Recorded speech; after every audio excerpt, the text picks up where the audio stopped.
नमस्कार मित्रांनो, स्वागत आहे महाराष्ट्राच्या फ्युचर ऑर्बिटच्या आपल्या नवीन व्हिडिओमध्ये. आपण रिलेटेड विथ इस्रो पाहतोय आणि इस्रोची खरी ताकद काय, सॅटेलाइट्स किंवा रॉकेट्स जे काही पेलोड्स आहेत, ही काही इस्रोची खरी ताकद आहे का? नाही. संपूर्ण भारतभर पसरलेले हे जे काही इस्रोचे सेंटर आहेत, ही इस्रोची खरी ताकद आहे. मग कुठलं सेंटर नेमकं कशासाठी आहे, महत्वाची सेंटर कोणती, याबद्दलचं सविस्तर डिस्कशन आजच्या आपण या व्हिडिओमध्ये पाहणार आहोत. तसं मागच्या एका व्हिडिओमध्ये मी सांगितलं होतं की संपूर्ण भारतभरात 23 पेक्षा जास्त सेंटर आहेत, पण त्यातली जी महत्वाची आहेत, जे मेजर इम्पॉर्टंट रोल आहे, त्यांची एस्टॅब्लिशमेंट कधी झाली, त्यांचा नेमका वर्कलोड काय आहे किंवा तिथे एक्झॅक्टली कुठलं का वर्क होत आहे, या रिलेटेड सविस्तर डिस्क्रिप्शन आजच्या आपल्या कम्प्लीट व्हिडिओमध्ये आपण पाहणार आहोत. पूर्ण व्हिडिओ नक्की पहा आणि संपूर्ण इस्रोच्या सेंटर बद्दल संपूर्ण भारतभर पसरलेल्या आजच्या व्हिडिओमध्ये आपण त्याची माहिती घेऊयात, ती संपूर्ण समजून घेण्याचा प्रयत्न करा. तर सगळ्यात पहिलं जे काही सेंटर आहे ते आहे IIRS डेहराडूनचं. इस्रोचं सगळ्यात कोर सेंटर किंवा जिथं बेसिक सायंटिस्ट डेव्हलप केलं जातं, जनरेट केलं जातं किंवा जिथे त्यांना ट्रेन केल्या जातात. ओके, म्हणजे संपूर्ण भारतभरात 30,000पेक्षा जास्त विद्यार्थी सायंटिस्ट जे घडवण्याचं कार्य केलंय ते आपल्या IIRS सेंटर डेहराडूनला केलेलं आहे. मग याची इस्टॅब्लिशमेंट 11 ऑगस्ट 1966 रोजी. इनिशियल लेवलला याचं नाव वेगळं होतं, इंडिया फोटो इंटरप्रिटेशन सेंटर असं होतं. नंतर कालांतरानं त्याचं नाव बदलून Indian institute of remote sensing म्हणून घेतलं. आज संपूर्ण भारतभरामध्ये रिमोट सेन्सिंगची जी काही एक फादर इन्स्टिट्यूट म्हणून पाहिलं जातं किंवा सगळ्यात प्रतिष्ठित इन्स्टिट्यूट म्हणून पाहिलं जातं ते आपल्या IIRS सेंटरला.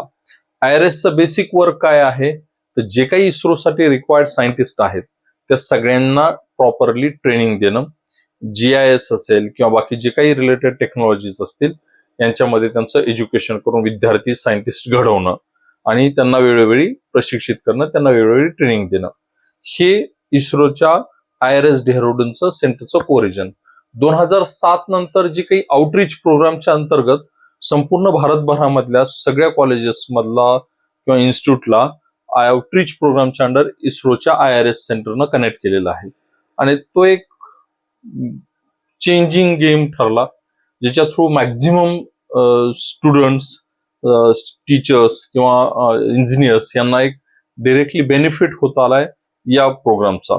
याच IIRS आउटरीचच्या अंडर आपण पण तिथं जाऊन ट्रेनिंग घेतलेली आहे किंवा 2024 मध्ये आपण काही काळ डेहराडूनच्या या इस्रो सेंटरमध्ये जाऊन ट्रेनिंग घेतली आणि माझ्यासारखे असे असंख्य सायंटिस्ट तिथं कंटिन्युअसली घडवले जातात किंवा हे होत आहेत. मग याच्यामध्ये आपण एज्युकेशन रिलेटेड किंवा जे काही बेसिक कोर ज्याला आपण टेक्नॉलॉजी डेव्हलपमेंट म्हणतोय, SAR टेक्नॉलॉजी रिलेटेड असेल किंवा बाकी ऑल ऑफ द थिंग्स, या सगळ्या कुठं होत आहेत तर इस्रोच्या IIRS सेंटरला डेव्हलप होत आहेत किंवा जनरेट केले जातात. सो हा जो काही ह्युमन रिसोर्सेस डेव्हलपमेंटचा प्रोग्राम आहे त्याचं कार्य IIRS सेंटर. नेक्स्ट सेंटर जी काही आहे ती आहे स्पेस ऍप्लिकेशन सेंटर SAC अहमदाबादचं. जे काही नंबर ऑफ सॅटेलाइट्स आहेत, मग त्या सॅटेलाइट्सचं डिझाईन असेल, त्यांची वर्किंग असेल, त्यांची फंक्शनिंग असेल, या सगळ्यांचं कार्य कुठं चालतं तर स्पेस ऍप्लिकेशन सेंटर अहमदाबाद गुजरातमध्ये. ओके, मग मॅनपॉवर IIRS डेहराडून आणि सॅटेलाइट रिलेटेड जी काही डेव्हलपमेंट असेल, डिझायनिंग असेल आणि त्याचं नवीन हे असेल, हे सगळं कार्य कुठं चाललं लागतं तर तुमच्या सॅटेलाइट SAC सेंटरला किंवा SAC सेंटर अहमदाबादला. ओके, याच्यामध्ये मग आपण पाहतोय की सॅटेलाइटची जी काही डिझाईन, ज्याला आपण कान, नाक, डोळे म्हणतो सॅटेलाइटचे, या सगळं काम हे येतं. इव्हन त्या रिलेटेड जे काही सॉफ्टवेअर्स राहतात, इव्हन त्याच्यात मिडास सॉफ्टवेअर पण आलं, ते सॉफ्टवेअरची डिझायनिंग, सेन्सर्सची डिझायनिंग, सेन्सर्सची डेव्हलपमेंट, त्या related innovation, each and everything, basic सगळं स्ट्रक्चर या SACच्या सेंटरला होतं, ज्याची इस्टॅब्लिशमेंट ही 1972ला 10 नोव्हेंबर रोजी झालेली आहे. ओके, हे एक कोर रिजन सॅटेलाइटची डिझायनिंग आणि डेव्हलपमेंटसाठी. याच्यानंतरचं जे काही सेंटर आहे ते आहे Vikram Sarabhai space centre VSSC Thiruvananthapuram केरळमध्ये. सॅटेलाइट डिझायनिंग SAC अहमदाबाद मध्ये होत आहे, पण त्या सॅटेलाइटला लॉन्च करण्यासाठी जे काही रॉकेट्स लागतात, या रॉकेटचं डिझायनिंग आणि डेव्हलपमेंट कुठं होत आहे तर आपल्या विक्रम साराभाई स्पेस सेंटर तिरुअनंतपुरम केरलामध्ये. Okay, Dehradun manpower, SAC Ahmedabad satellite design and तिरुअनंतपुरमला त्याच्यासाठी लागणारे रॉकेट्सचं डिझायनिंग आणि डेव्हलपमेंट होतं. मग हे जे काही सेंटर आहे ते 19 मे 1962 रोजी डेव्हलपमेंट झालं किंवा त्यांचं इस्टॅब्लिशमेंट झालं.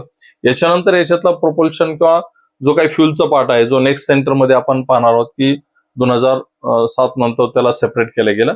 मग जेवढे काही PSLV असेल, GSLV असेल, SSLV असेल किंवा बाकी LMV3 असेल, हे सगळे रॉकेट लॉन्चर्सचं डिझायनिंग, रॉकेटची डेव्हलपमेंट किंवा त्यांच्या फ्युल रिलेटेड त्यांच्या सगळ्या ह्याचे वर्क कुठल्या सेंटरला होते तर विक्रम साराभाई स्पेस सेंटर, जे आपले पायोनियर किंवा ज्यांनी आपल्या इस्रो सेंटरची स्टार्ट केली यांच्या एक नावानं हे सेंटर ही केलं गेलेलं आहे, जे 1962 पासून 19 मेच्या सुरू झालेलं आहे किंवा ते वर्क केलं जातं.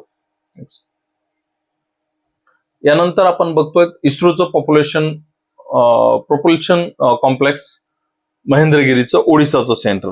जे काही रॉकेट आपण तिरुअनंतपुरमला डेव्हलप करतोय, डिझाईन करतोय, त्यांच्यासाठी जी काही फ्यूल लागणार आहे, मग ते सॉलिड फ्यूल असेल किंवा लिक्विड फ्यूल असेल किंवा काही हायब्रिड दोन्ही सॉलिड अँड लिक्विड बोथ किंवा क्रायोजेनिक जे काही ही असतील, या सगळ्या प्रोपल्शन सिस्टीमचं डिझाईन असेल, डेव्हलपमेंट असेल किंवा बाकी वर्क हे आपल्या महेंद्रगिरी ओडिसाच्या ह्याच्यावर व्हायला लागतं. मग त्यांची टेस्टिंग असेल, त्यांचे जे काही कन्सिस्टंटली त्यांच्यामध्ये इम्प्रुव्हमेंट्स असतील, हे related with fuel of fuel of rocket launchers, मग त्याच्यातले जे काही नंबर ऑफ स्टेजेस असतील, हे each and everything fuel related work कुठं व्हायला लागतं तर महेंद्रगिरीमध्ये आपल्या IPRSCच्या सेंटरमध्ये. ओके, आणि जसं मग सांगितलं तसं हे सेंटर 2007 ला सेपरेट झालं. आधी पूर्ण रॉकेटचं विथ फ्यूल तिरुअनंतपुरम मध्येच काम व्हायचं, पण 7 नंतर रिलेटेड विथ फ्यूल किंवा रिलेटेड विथ प्रोपल्शन सिस्टीम्स हे सगळ्या महेंद्रगिरीमध्ये डेव्हलप होऊ लागल्या आणि रॉकेटचं ऍक्च्युअल डिझायनिंग आपल्या तिरुअनंतपुरमला व्हायला लागतं. जसं आपण मगापासून पाहतोय त्यालाच एकदा एक थोडक्यात रिपिटेशन किंवा रिव्ह्यू. IRS ला मॅनपॉवर, सायंटिस्टचं ट्रेनिंग अँड एज्युकेशन, सॅकमध्ये सॅटेलाइटचं डिझायनिंग, तिरुअनंतपुरममध्ये रॉकेटचं डिझायनिंग, आणि ही जी आपण करंट बघतोय महेंद्रगिरी ओडिसा, इथं रॉकेटचं जे काही फ्यूल आहे सॉलिड लिक्विड किंवा त्यांचे जे काही टेस्टिंग आहेत या सगळ्या रिलेटेडचं हे कुठं व्हायला लागतं वर्क तर महेंद्रगिरी ओडिसामध्ये. ओके, याच्यानंतरचं जे काही सेंटर आहे ते आहे श्रीहरिकोटा. हे फेमस सेंटर आहे, याच्याबद्दल आपण न्यूजपेपर ऑलरेडी प्रत्येकाने एक ना एक वेळेस तरी नाव हे ऐकलेलंच असेल. आणि जेवढे काही भारताचे सॅटेलाइट्स लॉन्च होत आहेत ते सगळे मॅक्झिमम आपल्या या सेंटरवरून, सतीश धवन स्पेस सेंटरवरून त्या रॉकेटचं लॉन्चिंग केलं जातं किंवा सॅटेलाइटचं लॉन्चिंग केलं जातं. Each and every mission of India maximum 90% आपण याच सेंटरवरून त्यांना लॉन्च करतोय. मग ह्याची जी काही इस्टॅब्लिशमेंट आहे ही 10 जानेवारी 1972 रोजी झाली. लकीली भारताकडे 3 स्टेशन्स आहेत, लॉन्चिंग स्टेशन्स. टिल आपण सगळ्यात जास्त श्रीहरिकोटाच्या स्टेशनहून सगळ्या मिशन्स लॉन्च करतोय. ह्याचं जिओग्राफिकल रिझन हे पण आहे की बाय चान्स काही टेक्निकल अडचणीमुळे किंवा काही प्रॉब्लेम्समुळे जर एखाद्या वेळेस एखादं रॉकेट कोलॅप्स जरी झालं किंवा त्याचं ऍक्सिडेंटली समजा ते कोसळलं जरी, तर कोसळल्यानंतर त्याचे अवशेष किंवा ती जी काही पूर्ण ही होणार आहे तो एखाद्या अरब एरियावर किंवा जिथं पॉप्युलेशन आहे, क्राऊडेड आहे, त्यांच्यावर होऊन काही अपघात किंवा दुर्घटना घडू नये याच्या प्रिकॉशनमुळं जेव्हा आपण स्पेस सेंटर चूज करतोय, जिथून आपण लॉन्चिंग करतोय, त्याची लोकेशनच अशी असते की जरी एखादा रॉकेट लॉन्चर ऍक्सिडेंटली टेक्निकल रिझन्सनं कोलॅप्स झाला तरी त्याचे अवशेष कम्प्लिटली जिथं मनुष्य नाहीयेत किंवा शक्यतो समुद्रात पडावेत. आणि लकीली जिओग्राफिकली श्रीहरिकोटाचं लोकेशनच असं आहे की तिथून आपण एखादं सॅटेलाइट रॉकेट लॉन्च केलं, बाय मिस्टेक त्याच्यात काही जर टेक्निकल प्रॉब्लेम आलाच आणि ते जर कोलॅप्स झालंच तर त्याचे अवशेष पूर्ण बंगालच्या उपसागरात पडायला लागतात. त्याच्यामुळं मानवी कुठल्याही याला दुर्घटना किंवा अपघाताला एक कंट्रोल सिस्टीम आपण म्हणू किंवा एक ऑटोमॅटिकली जो काही होणारा ह्युमन लॉस आहे तो आपण सेव्ह करू शकतो. त्याच्यामुळे मॅक्झिमम प्रायोरिटी कुठे दिल्या जाते तर श्रीहरिकोटाला. मग ह्याच्यामध्ये जेवढे काही आपले रिलेटेड विथ मूनच्या रिलेटेड जे काही चंद्रयान 1, 2, 3 मिशन्स असतील किंवा मंगलयानची मिशन असेल किंवा आपण जे काही नेक्स्ट गगनयानची हे करतोय किंवा आपलं याच्या आधीचे जेवढे काही हे झालेले आहेत ते प्रत्येक मिशन्स हे मॅक्झिमम आपल्या श्रीहरिकोटामधून लॉन्च झालेली आहे. याच्यानंतर नेक्स्ट सेंटर आहे तिरुपतीचं इस्रो सेंटर. सॅटेलाइट लॉन्च झाला, त्या लॉन्च झाल्याच्या नंतर त्याची जेव्हा जर्नी स्टार्ट असते किंवा जर्नी व्हायला लागते तेव्हा त्याचं मॉनिटरिंग, त्याचं कंट्रोल, त्याचं नेव्हिगेशन हे जे काही सगळे वर्क आहेत हे सगळे आपल्या तिरुपतीवरून व्हायला लागतात, तिरुपतीच्या इस्रो सेंटरवरून व्हायला लागतात. आपलं तिरुमला तिरुपती हे फक्त गोविंदासाठी बालाजीसाठी नोन आहे, पण तिथे एक इस्रोचं सगळ्यात मोठं कोअर सेंटर आहे जे एखादा सॅटेलाइट एखादं रॉकेट लॉन्च झाल्यानंतर त्याचं जे काही कंट्रोलिंग आहे, त्याची जी काही कमांडिंग आहे हे सगळे ट्रॅक करण्याचे काम त्या सेंटरवरून केलं जातं. मग जसं तुमच्या समोर दिसतंय की सॅटेलाइटचं ट्रॅकिंग असेल, टेलिमेट्री असेल किंवा मिशन कंट्रोल ऑपरेशन्स असेल, डीप स्पेस कम्युनिकेशन असेल किंवा कंटिन्युअसली त्याच्यावर जे काही लॉन्च व्हेकलचं ट्रेकिंग असेल, इच अँड एव्हरीथिंग आपलं कुठून व्हायला लागतं तर तिरुपतीवरून व्हायला लागतं. आणि या सेंटरची इस्टॅब्लिशमेंट जी काय झाली ती 1995 मध्ये झालेली आहे. एक one of the most important हे जे आफ्टर सॅटेलाइट लॉन्च केल्यानंतर, रॉकेट लॉन्च केल्यानंतर त्याची जी काही कंट्रोलिंग आहे त्याच्यासाठीचं हे एक सगळ्यात बेसिक किंवा इम्पॉर्टंट सेंटर आहे. ओके, याच्यानंतरचं जे काही सेंटर आहे ते आहे national remote sensing centre NRSC Hyderabad तेलंगणाचं. आपण जर स्टार्टिंग पासूनचे सेंटर्स पाहत आलो तर आपल्याला लक्षात यायला लागेल की आपण IRS डेहराडून मध्ये मॅनपॉवर, सॅक अहमदाबाद मध्ये आपण सॅटेलाइटची डिझायनिंग, त्याच्यानंतर तिरुवनंतपुरम मध्ये आपण रॉकेटची डिझायनिंग, त्याच्यानंतरचं जे काही आपण सेंटर पाहिलं त्याच्यामध्ये आपण पाहिलं की फ्युलचं जनरेशन किंवा फ्युल रिलेटेड वर्क. नेक्स्ट ला ह्याच्यामध्ये आपण लॉन्चिंग पाहिली आणि लास्ट PPT मध्ये आपण पाहिलं होतं की आफ्टर लॉन्चिंग जे काही सॅटेलाइटचं कंट्रोलिंग असेल ते. मग आता सॅटेलाइट लॉन्च झालाय, सॅटेलाइट सर्क्युलर एक स्पेसिफिक ऑर्बिटमध्ये आपल्या तो रोटेट होतोय, रिव्हॉल्व्ह होतोय, त्याच्यानंतर तो डाटा ट्रान्समिट करायला लागतो किंवा डाटा सेंड करायला लागतो. तर तो डाटा कलेक्ट करणं किंवा रिसिव्ह करणं, त्या डाटा ॲक्वायझेशन, त्यानंतर आर्किव्हिंग आणि त्याच्यावर जे काही वर्क रिलेटेड टोटल आहे, मग इमेज प्रोसेसिंगचं काम आहे, हे सगळं वर्क कुठं चालतं तर आपल्या नॅशनल रिमोट सेन्सिंग सेंटर हैदराबादवरून.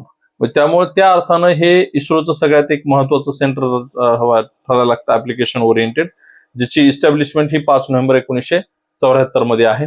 मग इथं नंबर ऑफ ऍप्लिकेशन्स च्या थ्रू तो मग इमेज प्रोसेस केला, डाटा यूज व्हायला लागतो आणि वर्कआउट केलं जातं. हे आतापर्यंतचे जे काही सगळे सेंटर आहेत या सगळ्या सेंटरला कोऑर्डिनेट करण्याचं काम, ते हे जे काही हेडक्वार्टर आहे, मेन हेडक्वार्टर किंवा आपल्या पूर्ण इस्रोचा जो काही एक सेंट्रल ब्रेन आपण ज्याला म्हणू ते आहे आपलं इस्रोचं सेंटर बेंगळुरूचं. मग बेंगळुरूच्या सेंटरवरून टोटल सेंटर्स आतापर्यंत आपण जेवढे पाहिले यांचं कंट्रोलिंग, कमांडिंग आणि एक प्रॉपर वेनं हे केलं जातं. याच्यामध्ये मग जे काही डाटा आहे त्या पूर्ण मिशनचं प्लॅनिंग करणं, मिशन लॉन्च करेपर्यंत इच अँड एव्हरीथिंग जे काही वर्क्स होत आहेत त्या रिलेटेड बेंगळुरूचं हे सगळ्यात मोठं आणि नेसेसरी किंवा इम्पॉर्टंट हे महत्व आहे. आणि याच्यामध्ये नंबर ऑफ स्टेजेस मध्ये ते इन्व्हॉल्वमेंट होत गेली. 1969 पासून ते पार 2019 पर्यंत नंबर ऑफ स्टेशन्स तिथं इस्टॅब्लिश होत गेले रिलेटेड विथ वर्क. आणि जसजसा इस्रोचा आवाका वाढत गेला, म्हणजे आपण इस्रोची सुरुवात जर बघितली तर मागच्याही PPT मध्ये आपण सांगितलं होतं की छोटंसं सायकलवर आणि बैलगाडीमध्ये सामान नेऊन रॉकेट्स असेंबल करण्यापासून आपली सुरुवात आहे. आणि आज एक संपूर्ण जगभरामध्ये नावाजलेली सगळ्यात मोठी कर्तृत्ववान संस्था म्हणून इस्रोचं नाव लौकिक आहे. म्हणजे आज इस्रो ही फक्त काही रॉकेट मिशन्स आणि सॅटेलाइट्स नाहीये, तर ते कित्येक भारतीयांचा एक अभिमानाचा मानबिंदू आहे. सायमल्टेनियसली कित्येक तरुणांच्या एक डोळ्यातली उर्मी आणि एक स्वप्नांना वास्तवात आणण्यासाठीच ज्यांना विज्ञानामध्ये इंटरेस्ट आहे त्यांच्यासाठीचं एक ते केंद्र आहे. म्हणजे स्वप्नांना प्रत्यक्षात आणण्यासाठी वैज्ञानिकांच्या इस्रोचा एक सगळ्यात मोठा हातभार आहे किंवा इस्रो एक संधी उपलब्ध करून द्यायला लागतं. आणि ह्या सगळ्या सिस्टीमचा जो काही हेडक्वार्टर किंवा कोर पार्ट कुठून ऑपरेट होतो तर आपल्या इस्रोच्या बेंगळुरू सेंटरवरून. याच्यानंतरचे जे काही बेसिक हे 3 सेंटर्स आहेत मास्टर कंट्रोल फॅसिलिटीज, मग ते भोपाळचं आहे, याच्यानंतर शिलाँगचं आहे आणि अजून एक हे आहे. हे तिन्ही सेंटर 1978 ला आणि नंबर ऑफ त्यांची ही आहे. या सगळ्यांचं वर्क मग सॅटेलाइटचं जे काही ही आहे त्यांचं आलेला जो काही डाटा आहे तो डाटा मेंटेन ठेवणं, त्यांना प्रॉपर ह्याच्यामध्ये डिव्हाइड करणं किंवा त्या सॅटेलाइटच्या ज्या काही ऑर्बिट्स आहेत त्यांना कमांड देणं किंवा कंट्रोलिंग करणं, त्या अँगलनं जे काही मास्टर कंट्रोल फॅसिलिटीचे सेंटर आहेत हे संपूर्ण 3 सेंटर आहेत आणि ह्यातलं बेसिक एक भोपाळला आहे, दुसरं जे काही सेंटर आहे ते हसनला आहे आणि तिसरं आहे शिलाँगला. हे तुमच्या समोर आहेत. हे त्यांचे बेसिक वर्क 1994ला हे शिलाँग सगळ्यात लास्ट झालंय आणि इनिशियल लेवलचं भोपाळचं सेंटर होतं. हे असे काही महत्वाचे सेंटर्स तुमच्या समोर मांडण्याचा प्रयत्न केला. प्रत्येक सेंटरचं एक वर्क वेगळं आहे. रियालिटी ही आहे की प्रत्येक एका सेंटरवर एक एक व्हिडिओ बनवून त्याची डीपमध्ये इन्फॉर्मेशन देणं एक माइंडमध्ये होतं, परंतु तसं पाहायला गेलं तर तसं करायला गेलं तर हा व्हिडिओ फार मोठा झाला असता किंवा लांबला असता. त्याच्यामुळे जी वाटली ती इन्फॉर्मेशन फार शॉर्टमध्ये आणि फक्त जस्ट एक कोर त्यांचा वर्क काही शब्दामध्ये एकदम सोप्या पद्धतीने मांडण्याचा प्रयत्न केला आहे. याच्यापेक्षा कितीतरी तांत्रिक किंवा क्लिष्ट पद्धतीने मांडायला गेलं तर थोडंसं समजायला जड जातं. त्याच्यामुळे एक सुरुवातीला फक्त इंट्रोडक्टरी ओळख देण्याचा प्रयत्न या व्हिडिओमधून केला आहे. अपेक्षा हे तुम्हाला नक्कीच आवडला असेल. तुमच्या प्रतिक्रिया किंवा तुमच्या अपेक्षा ज्या काय असतील त्या कमेंटमध्ये नक्की कळवा. आपण इथं थांबूयात. धन्यवाद.